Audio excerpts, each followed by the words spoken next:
Hi, good morning. I'm Sean Boone, District Attorney for Alamance County, and today I'm releasing our final report on the officer-involved shooting from January 28, 2020, involving the Graham Police Department. To begin, I will go ahead and read the report verbatim. I will provide copies of the report when we are finished. As we go through the process, if there are exhibits that are referred to in the report, they will be included in the hard copy, but I'll also have them on the screen and I'll refer to those momentarily, and I'll refer those to the process. When I've completed the report, we will have a 4.5-minute clip from the body cameras involved, and I'll play that for you, and then at that point I'll open the floor if there's any questions or any clarifications that are necessary. So let me begin. The investigation into the officer-involved shooting of Jaquin O'Neal Light and the report that follows is based on information obtained from the following sources: North Carolina State Bureau of Investigation report, case number 2020-00279, and accompanying documentation. The report of autopsy examination for decedent Jaquin O'Neal Light, identifier B2020-00700, the computer-aided dispatch report, event ID 2020-021042, Graham Police Department body-worn cameras for officers Scoggins, Land, and Pollock, the video interview of Officer Pollock by SBI investigators, a telephone interview with medical examiner O'Neal by myself, and photographs taken by SBI investigators. The case file was reviewed by a committee of 4 people: myself, 2 assistant district attorneys who specialize in prosecuting felony cases and have experience in reviewing death investigations, and the district attorney's office investigator who has extensive experience in the areas of homicide investigations and law enforcement procedures. Each person reviewed the case file independently and provided the district attorney with their findings and conclusions. Based on this information, the district attorney drafted his final report, which was reviewed by the committee for accuracy, clarity, and thoroughness. The following is the district attorney's final report of this investigation. I'll begin with the factual summary. On January 28, 2020, at approximately 11:28 p.m., an anonymous caller contacted the Crime Stoppers tip line and reported a wanted subject named Jaquin Light was at a residence at 716 East Elm Street, Graham, North Carolina. At the time the tip was reported, Light was subject to the following outstanding criminal process: 19 CR 56119, order for arrest for simple assault; 18 CRS 51330, order for arrest for probation violation for felonious break-in and entering and felonious larceny; and finally, 18 CRS 51331, also order for arrest for a probation violation for felonious break-in and entering and felonious larceny. At approximately 11:35 p.m., Graham Police Officer Pollock was dispatched to 716 East Elm Street for an attempt to serve the criminal process. Graham Police Officers Scoggins and Land advised they would assist in the service. Officers Scoggins, Land, and Pollock met for an informal briefing at a location near the residence to determine how to proceed. Before approaching the residence, the officers confirmed through the Criminal Justice Information Database that the orders for arrest were still active. They obtained a photograph of Mr. Light. They reviewed his criminal history and obtained other pertinent information about the suspect, including advisories that he was a convicted felon and that his criminal history included an assault charge. The 3 officers arrived on scene at 11:39 p.m. Pollock parked his vehicle at a location on East Elm Street across and down from the residence and approached the front of the house on foot. Land and Scoggins parked on Larry Avenue at the back of the residence. Larry Avenue is a dead-end road that goes to the back of the residence. As Scoggins and Land approached the back of the residence, Pollock took a position at the right front corner of the residence.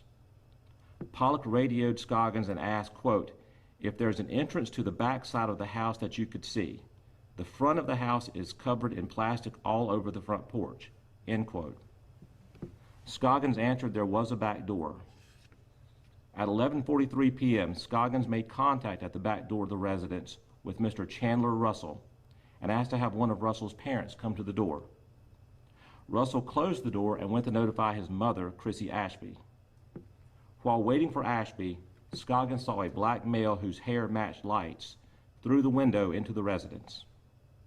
When Ashby came to the door, Scoggins told her that they were there, quote, for Mr. Light, end quote, and asked to speak with him. Scoggins told Ashby he had seen Light inside the house and that Light needed to come outside. While the door was still open, Scoggins announced, quote, "Jaquin, come outside," end quote. When Light did not come out, Scoggins and Land entered the residence. Once inside the house, Scoggins said, quote, "Jaquin," end quote. Sierra Overman, Ashby's daughter, told the officer that Light was not, quote, "in here," end quote. Scoggins stated he saw Light inside the residence. Ashby then stated that they had a front door. Scoggins immediately began moving through the kitchen and into the living room to the front porch area of the house. As Scoggins was going towards the front of the house, Officer Land radioed to Pollock that Light was going out of the front door. As a result, Pollock moved from his position at the right front corner of the house, closer to the front door area of the porch. As Light was coming out of the lower right corner of the plastic covering the front steps, Pollock announced, "Graham Police," and gave other commands to comply. According to Pollock, by the time he had finished speaking, Light was already on him, running directly into Pollock's chest. Pollock grabbed Light near the shoulder with his left hand, and Pollock's weapon discharged as soon as Light made contact. The two men struggled for about 20 to 25 feet until Pollock took Light to the ground, dropping his firearm in the process. Land heard the gunshot as he turned to exit the house through the back door. Scoggins heard the gunshot as he entered the front porch. Approximately 5 seconds after the gunshot, Scoggins made his way through the plastic sheeting and down the front steps where Pollock had Light on the ground on his stomach and was in the process of handcuffing him. Pollock's .45 caliber firearm was laying on the ground nearby. Scoggins asked Pollock, quote, "Did he shoot at you?" end quote. Pollock replied, quote, "No, he ran into me, my gun went off," end quote. This exchange occurred approximately 20 seconds after the shot was fired. Officers checked Light to determine if he had been struck. They located a gunshot wound on the left side of Light and proceeded to initiate emergency care. A single .45 caliber shell casing was found in the front yard, approximately 5 feet from the front of the bottom step of the front porch.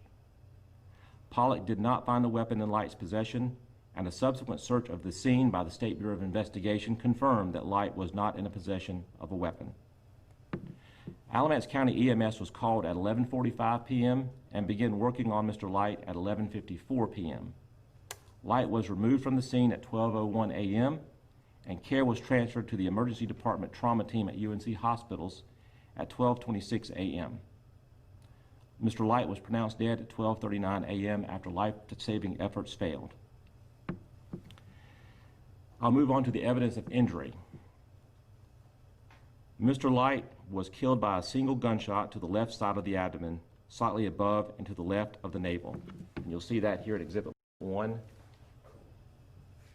Exhibit 1 is a diagram from the medical examiner's final report. The red arrow indicates the gunshot entrance wound. There is no exit wound. You can go to the next slide. The track of the wound was front to back, left to right, and downward. There is no exit wound. In his report, the medical examiner characterized the range of fire to be, quote, intermediate range, end quote. When asked to quantify this term, the medical examiner stated the range to be, quote, a couple of inches to a couple of feet in distance, depending on the characteristics of the individual firearm involved. Gunpowder stippling was found around the wound, as was unburned gunpowder. According to the medical examiner's statement to the State Bureau of Investigation, the stippling indicates the gun was close to Light when it was fired. Injuries occurred to the 9th rib, small intestine, inferior vena cava, and right iliac artery. No major organs were struck. However, the injury to the arteries caused significant blood loss. Body-worn cameras. All three officers were equipped with body-worn cameras on the night of the shooting. The shooting itself was not recorded on video because Officer Pollock's camera was not activated until after the encounter. The shooting and the events that immediately preceded it, comprising of approximately 3 seconds, are audible in the recording captured on Officer Scoggins' camera. Scoggins' body-worn camera has a total running time of 1 hour, 9 minutes, and 2 seconds. His camera is activated as he is exiting the patrol vehicle. Audio begins at the 30-second mark of the video. The audio cuts out at 4 different points in the video. First, from the 11:21 to the 12:17 mark. Second, from the 21:21 mark to the 25:14 mark. Third, from the 36:26 mark to the 46:23 mark. And from the 48:45 mark to the end of the video. Pollock's body-worn camera has a total running time of 10 minutes and 24 seconds. Audio begins at the 31-second mark. His camera is activated after Light is on the ground and handcuffed. Officer Land's body-worn camera has a total running time of 49 minutes, 11 seconds. His camera is activated when he parks and exits the car. The audio begins at the 30-second mark. 716 East Elm Street, Graham, North Carolina. The incident occurred at a house located at 716 East Elm Street, Graham, North Carolina. It is, quote, a single-story wood-frame structure with white asbestos siding and a brick and concrete front porch on the approximately south side and a fully enclosed back porch on the north side, end quote, and that is from the State Bureau of Investigation crime scene report. The interior of the perimeter of the front porch was fully enclosed in black plastic, secured around the porch at 6 points, including across the doorway leading onto the porch from the outside. Exhibit 2, you can see, is a picture of the residence at 716 East Elm Street in Graham. This is a picture taken from a perspective from Elm Street towards the residence, looking at the front yard and looking at the front of the residence. From this photograph, you can see that the front porch is a wood structure that would ordinarily be framed out as a conventional porch, but it does have black plastic sheeting going from the top to the bottom and secured at 6 different points, beginning on the left side at the house, on the corner pole, on the pole at the door, on the opposite side of the door, and as we go forward. Exhibit 4,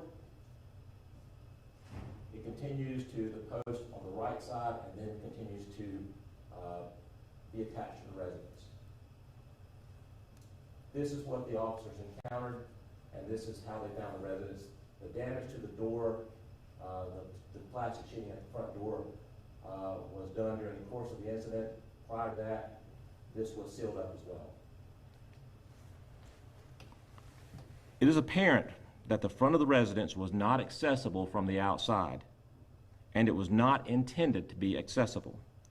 The house has a single accessible entrance and exit at the rear of the residence.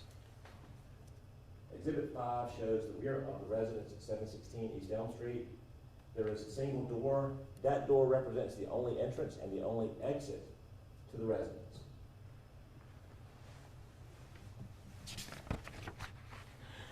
Because of the plastic covering, the front yard receives no lighting from within the residence.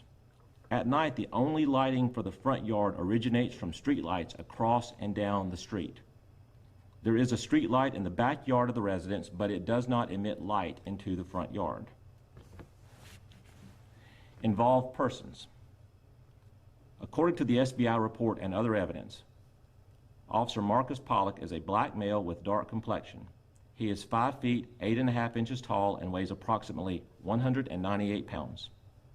On the night of January 28, 2020, he was dressed in a Class B Graham Police Department uniform, consisting of dark blue long-sleeve shirt and pants. He was also wearing a dark blue Graham Police Department jacket. According to the medical examiner, Jaquin Light was a black male with dark complexion. He is 6 feet tall and weighed approximately 159 pounds. According to the evidence, on the night of January 28, 2020, Mr. Light was dressed in blue jeans and a blue, yellow, and purple short-sleeve shirt. Standard of review. The same standard that is used in all criminal cases in Alamance County is applied to the review of officer-involved shootings.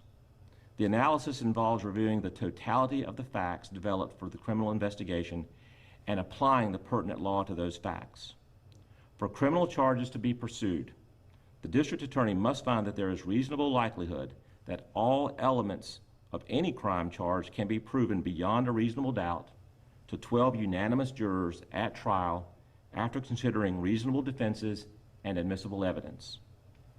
Beyond a reasonable doubt is defined as follows. A reasonable doubt is a doubt based on reason and common sense arising out of some or all of the evidence that has been presented, or a lack or insufficiency of the evidence, as the case may be. Proof beyond a reasonable doubt is proof that fully satisfies or entirely convinces you of the defendant's guilt. Even before applying this standard, however, there must be probable cause to believe a crime has been committed. Probable cause is a reasonable ground of suspicion supported by circumstances sufficiently strong in themselves to warrant a cautious person in the belief that A, a crime has been committed, and B, the defendant probably committed that crime. Analysis. The analysis and conclusions that follow are based on the information cited above and reasonable inferences derived from the totality of the evidence, direct and circumstantial, available. Except for Officer Pollock, there are no eyewitnesses available who witnessed the shooting. In this case, the clearest contributor to the fatal encounter between Officer Pollock and Jaquin Light the night of January 28, 2020, is the environment in which events took place. Specifically, the modified configuration of the residence and the lack of ambient light combined to make an inherently dangerous situation even more unpredictable. The small single-family residence was built with two entrances, a front door which was originally accessible from the porch facing East Elm Street, and a back door. At some point in time, the residents elected to remove the front entrance altogether by enveloping the entire porch with heavy black plastic secured at 6 different points within the framework of the porch. The front of the residence was clearly and obviously not intended for access. As he approached the residence, Officer Pollock could see there was no front access by which to make contact with the residence. He asked Officer Scoggins if there was a back door to the residence, and when this was confirmed, Pollock took a position at the right front corner of the house. As events unfolded inside the residence, Pollock was informed that Light was going out of the, quote, front door, end quote, and he moved to a position closer to the steps leading to the porch. Because of the plastic covering, Pollock was blind to any activity on the porch. During the time Officer Pollock was taking a position at the front of the house, Officer Scoggins and Land entered the rear door. Officer Scoggins announced Light's name on 2 occasions as officers were entering the house, and then engaged in a clear verbal exchange with 2 residents while in the kitchen area. Whether it was because he heard the officers speaking or because he had been told they were at the door, it is reasonable to conclude that Mr. Light knew police officers were inside the residence, blocking the only apparent exit. Light made his way towards the closed-off front doorway of the porch and pushed his way through the bottom right corner of the secured plastic covering the doorway. At that time, there would have been no reason for Mr. Light to suspect that an officer would be positioned outside of the sealed exit. Up to that point, the only law enforcement voices Jaquin Light heard came from inside the residence. As Light was coming out from under the plastic, Pollock announced, quote, Graham Police, end quote, and gave other commands to comply.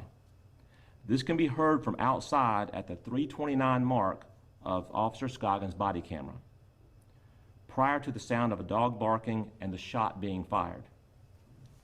When Light heard Pollock, it is not clear if he knew he was hearing Pollock or if he thought the voice was still that of the officer pursuing from behind.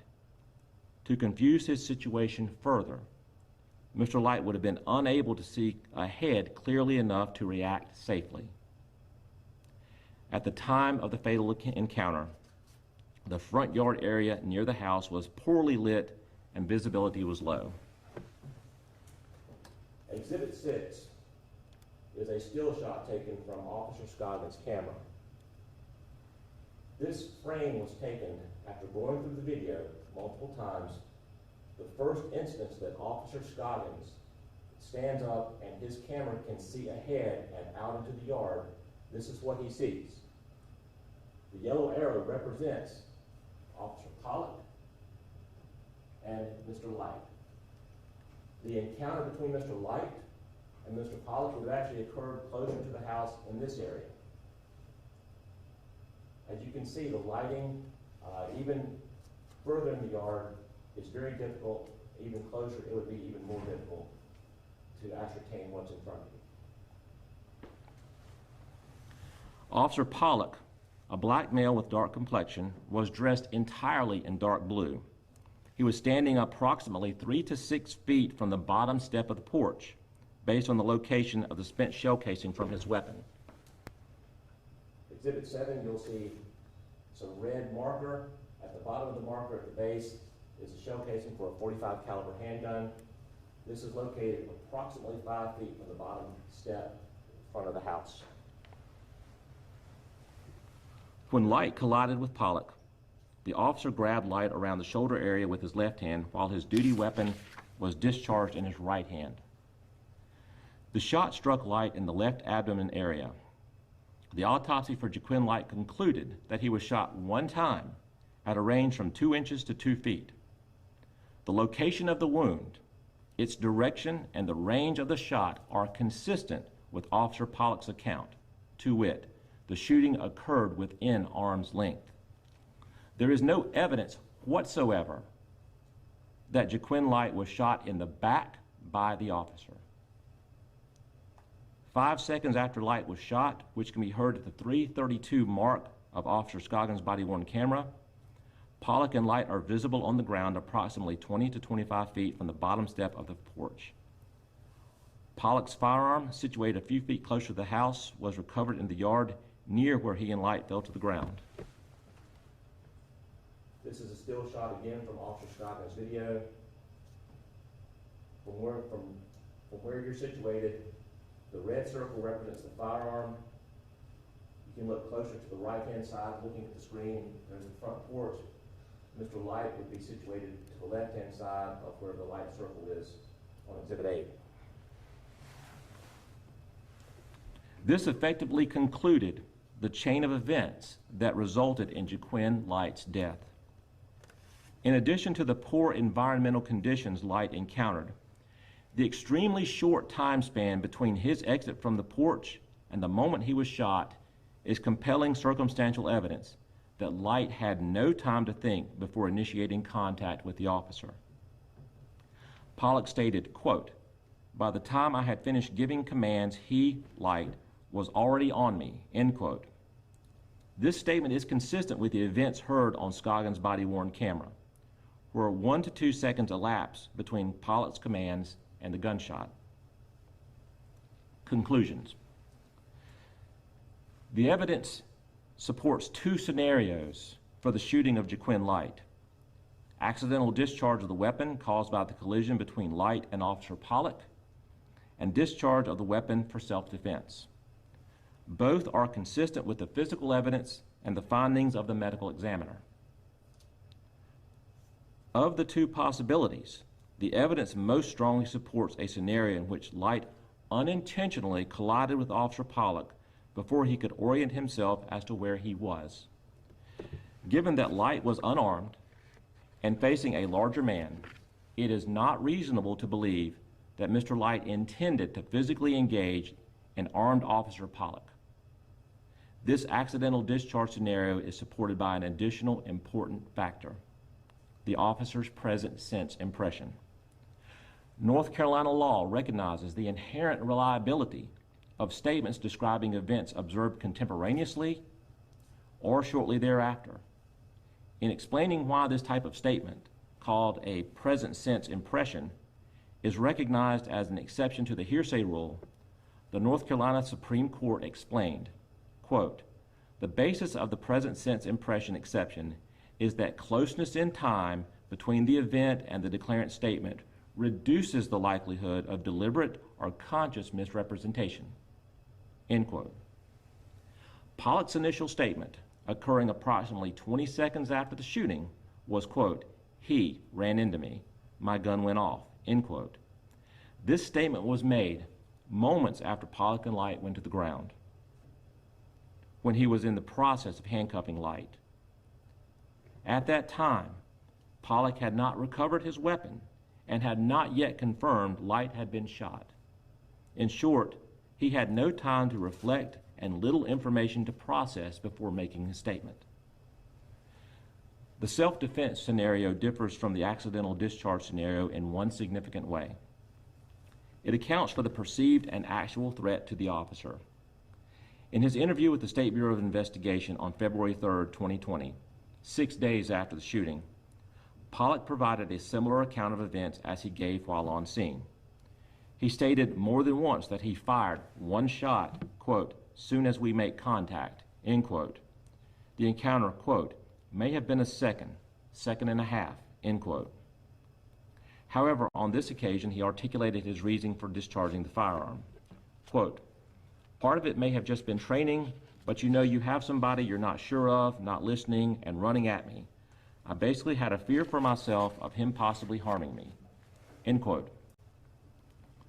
Regardless of Light's state of mind at the time, or his intentions when running into the officer, if the circumstances would have created a reasonable belief in the mind of the person of ordinary firmness that the action was necessary or appeared to be necessary to protect one from imminent death or great bodily harm, and the circumstances did create such a belief, the action is justified by self-defense, provided that the actor did not use excessive force or was the aggressor.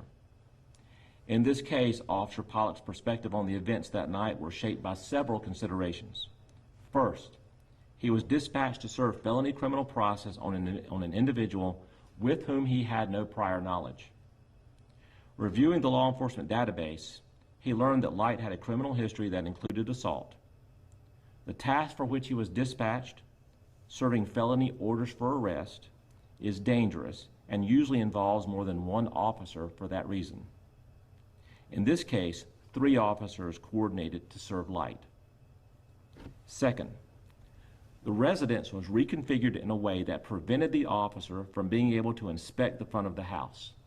More significantly, once he received the call that Light was going in that direction, Pollock was unable to prepare for a threat until it immediately presented itself. And third, Light's apparent failure to comply with commands and running towards the officer compelled Pollock to react. There is uncontroverted evidence that Light came into close contact with Officer Pollock, even running directly into him at the time of the shooting. Taking all of these factors into account, a conclusion that Officer Pollock acted in self-defense is reasonable upon consideration of all the evidence. Thus, 2 credible, likely scenarios for the shooting exist. In my opinion, the evidence most strongly supports that of accidental discharge caused by an unintentional collision between Pollock and Light. However, either conclusion effectively proscribes any criminal prosecution. In this case, the events of January 28, 2020, which led to the untimely death of Jaquin O'Neal Light, were tragic, but they were not criminal. Considering all of the evidence available, together with all reasonable inferences derived therefrom, no probable cause exists that Officer Pollock engaged in any conduct that would support a criminal charge involving the death of Jaquin O'Neal Light. It follows that there is insufficient evidence by which a criminal case could be proven in a court to the legal standard of proof beyond a reasonable doubt. This conclusion necessarily creates an ethical obligation on my part regarding prosecution in this matter. The rules of professional conduct are clear. Quote, the prosecutor in a criminal case shall refrain from prosecuting a charge that the prosecutor knows is not supported by probable cause. End quote.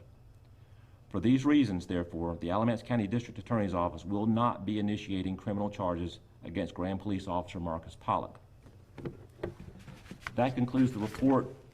There will be copies available once we're done. At this time, we will show you the 4.5-minute body cam footage from Officer Scoggins. And before we show that, let me just say this video begins when the camera starts.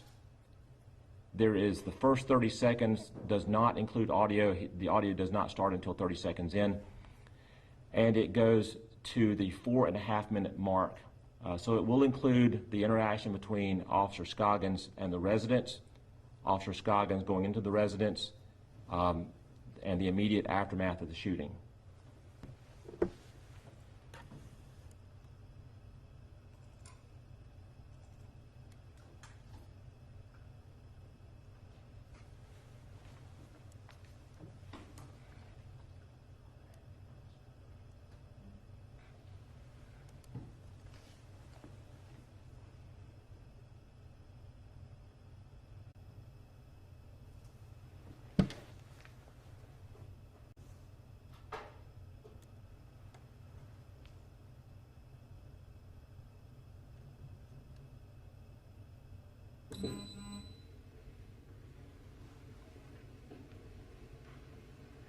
What is that? Can I?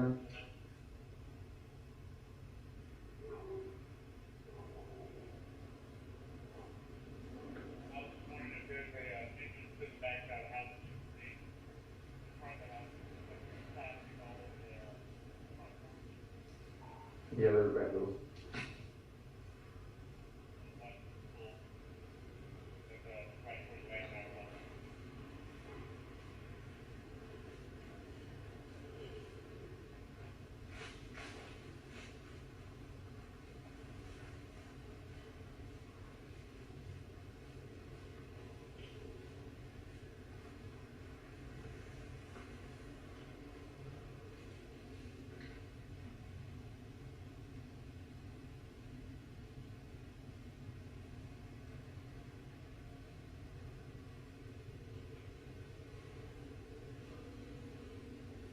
Hey, what's his first name?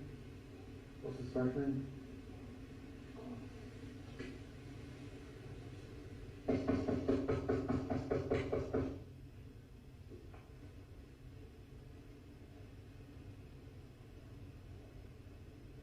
Yeah, a couple.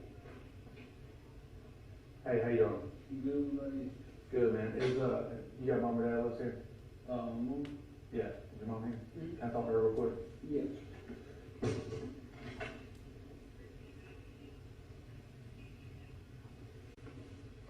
A white female and white male. Oh wait, the dude just walked by.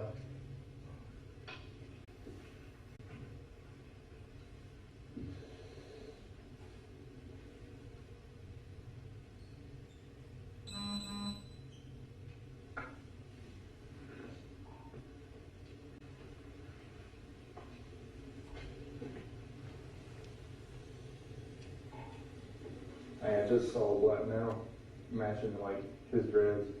I can't tell though 100%. Hello, how are you? We're here for Mr. Light. Can we talk to him? I just saw him walk by, so just have him come outside. Jaquan, come outside.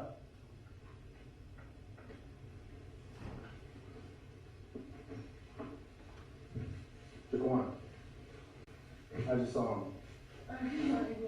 He is in here, because I saw him walk in here.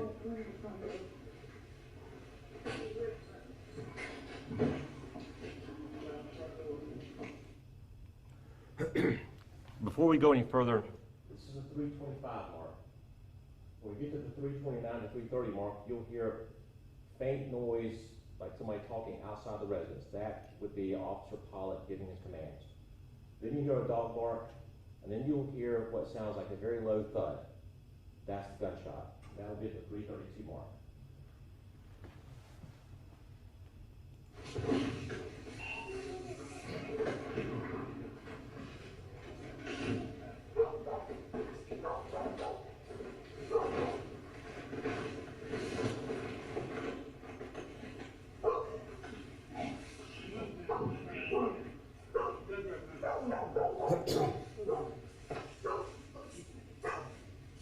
Really?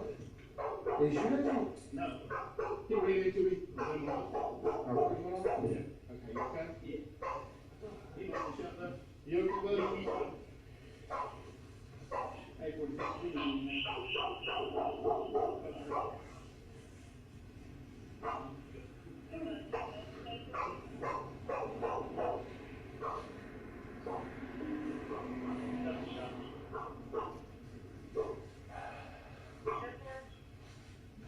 Hey, we need, no, it's right here. We need some, you got first aid kit? You get your first aid kit out of your car?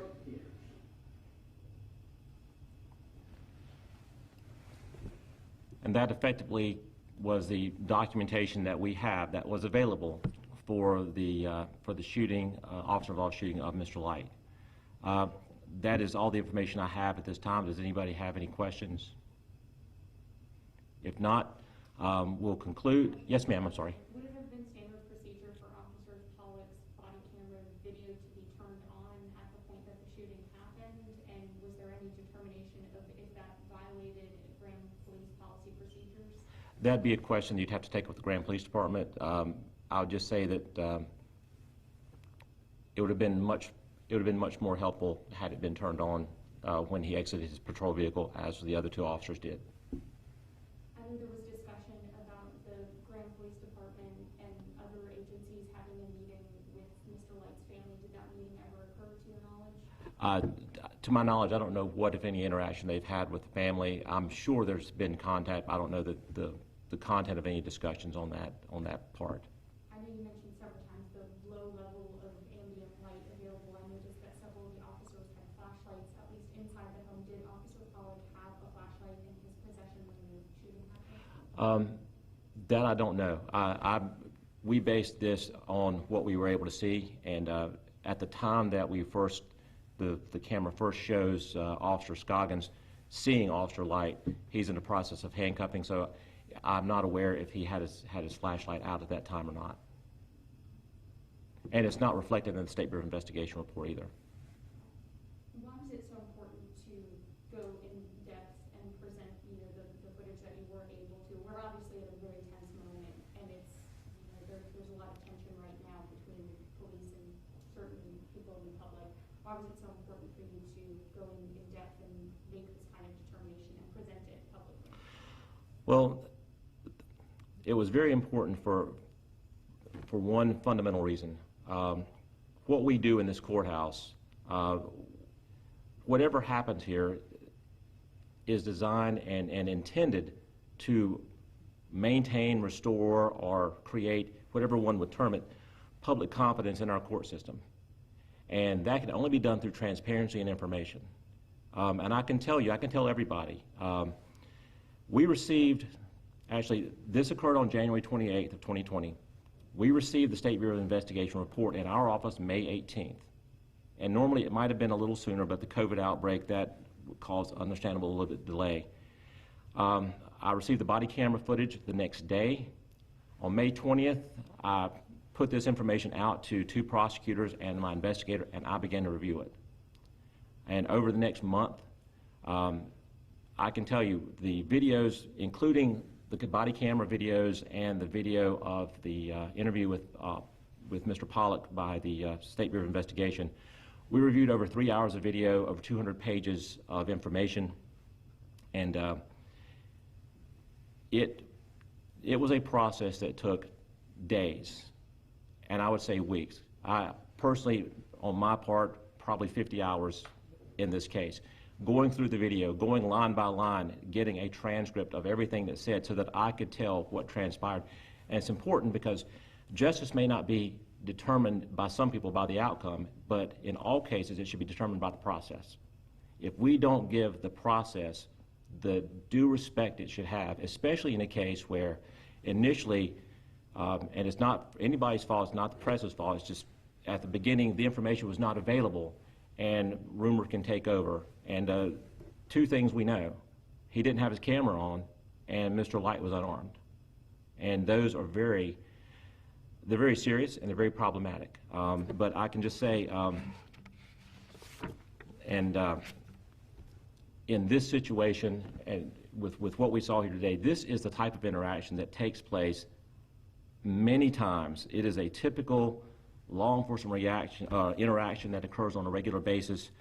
Most times, officers locate their suspect and they facilitate an arrest with no issue. In this situation, neither Jaquin Light nor Officer Pollock was seeking a violent confrontation, and they certainly were not looking to end anybody's life. I think you can all agree, well, I would hope that we can all see, and our conclusion was that far from being a purposeful and thoughtful interaction between persons with harmful intent, this encounter unfolded in a matter of seconds in a compromised environment between persons reacting to the situation. And it's important to show this to everybody and to make sure that the footage is shown. And the only reason I'm only showing 4.5 minutes is because I didn't want to subject you to 3 hours of looking at a tree or wherever the body camera showed. But body camera footage is available at the police department. This is what I found to be relevant, and we made our decisions based on, because this is the clearest and best documentation of what happened in the moments leading up and the moments immediately after that encounter. This encounter does not lend itself to any convenient narrative about the conduct of law enforcement or the character of law enforcement. And let me be very clear. This does not lend itself to victim blaming. Whatever Mr. Light had, whatever the criminal process was, many people have criminal process, and it gets handled in a way that does not result in what we have seen in this case. Mr. Light did not cause, deserve, or ask for the results that evening. This was an accident. The lighting, the way the house was structured at the time, there was no intent by anybody to cause harm. And I wanted to make that clear, and that's why we're here today. And that's why we went through this process, because the people of Alamance County deserve to know that their court system will be transparent, and more importantly, they need to have confidence in what goes on here, because if they don't, then they will lose confidence in anything they do in their day-to-day life. So I'm hopeful that this will, closure is really not a word that I would use. I would just hope that this provides some answers and give some people some idea of what happened, and maybe clarify some things that people may have had misconceptions about. Yes, sir. In regards to Pollock's service record, is this his first shooting that he's been involved in? From what we were able to ascertain with the SBI, he did not have any prior incidents such as this in his service record. He had served prior to Graham at the Greensboro Police Department. He had served total in law enforcement for 20 years. Is it fair to say from the evidence presented that he had already had the weapon in his hand, that the weapon was already, you have to use the word discharged, that means that he had already taken the gun out and he was holding it in his hand? Is that what the evidence suggests? I believe that's what the evidence suggests, and I think one thing that we found is when he approached, he saw the dog, and he had taken the weapon out because he doesn't know if the dog was tethered or not. When he found out the dog was tethered, he went to put the weapon back, and it may just be at that point when he had to move, but there's no indication to believe that he didn't have the weapon in hand. That kind of goes to the point of, because we don't know and because we don't have that particular footage, most of what we're seeing here are reasonable inferences based on what we know and what we can prove. And I think the things that we start with, and I would just tell everybody that the fact that there wasn't body camera footage from the shooting officer was problematic. But that doesn't mean that he is not credible in his statement. But to give that its full due and to give the whole process a fresh look, we began not by looking at the officer's statement. We began by looking at the physical evidence that can be uncontroverted. And that begins with the evidence of injury. The evidence of injury is completely consistent with a close-range shooting that would be accidental. And then you go out from there and expand the scope of your evidence and your analysis from there. And that's what we did. And in the medical examiner's report, the evidence suggested that, I don't know if there was any indication of if the weapon had been discharged before Light made contact with Officer Pollock or after. Was there any indication of when the gunshot occurred? If it was before or after that initial, I guess, confrontation or impact, or however you can phrase it? The medical examiner, that report wouldn't necessarily read into that because it just only indicates the evidence of injury. The best evidence that we have of the timing of it is Officer Pollock's statement and the video, because the video, when Officer Pollock says, I gave commands, and then he ran into me and the gun went off. At the video, you can hear that while Officer Scoggins is trying to make it through, you can hear a faint sound of somebody talking, then you hear the dog bark, and then you hear that thud. And that's about 2 seconds. There's no physical evidence, and there's no evidence at all that would contradict that this was anything more than a shooting that resulted from close contact between Officer Pollock and Mr. Light. And specifically from what our findings were, this is more apt, and if we were to have to pick one, it would be the accidental discharge, because it's just entirely unreasonable to believe that an unarmed Jaquin Light, who is outweighed by 30 pounds, is going to just take a full-on run intentionally into an armed officer. So I believe that Mr. Light was not intending to harm the officer, just as I believe the officer was not intending to harm Mr. Light. And it sometimes is difficult for people to not have that clear resolution as to somebody being at fault. But in some situations, there is no fault beyond circumstance, and that's where we are. Mr. Boone, may we obtain an electronic copy of that video?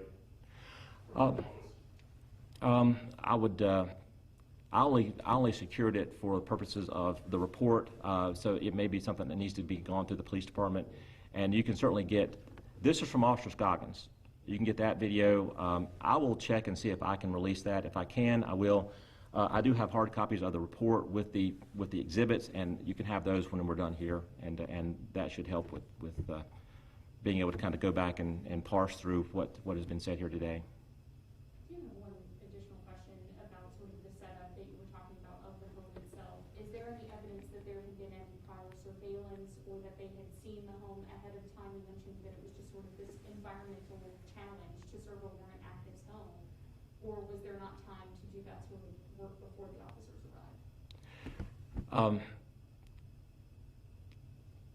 Whether or not I don't know if the officers if any one of them had been familiar with that residence, but typically in any type of call, it's just simply, let's get to the residence, and then you find it as it is. And in that situation, I believe, especially with Officer Pollock being sent to the front, the intention was, because he was the officer who was dispatched on the call, I believe it was every intent that he be the one to make contact with the residents. So there's no indication that he had any knowledge of the challenge ahead of him at that time. All right. Well, thank you so much, and I'll have these hard copies available.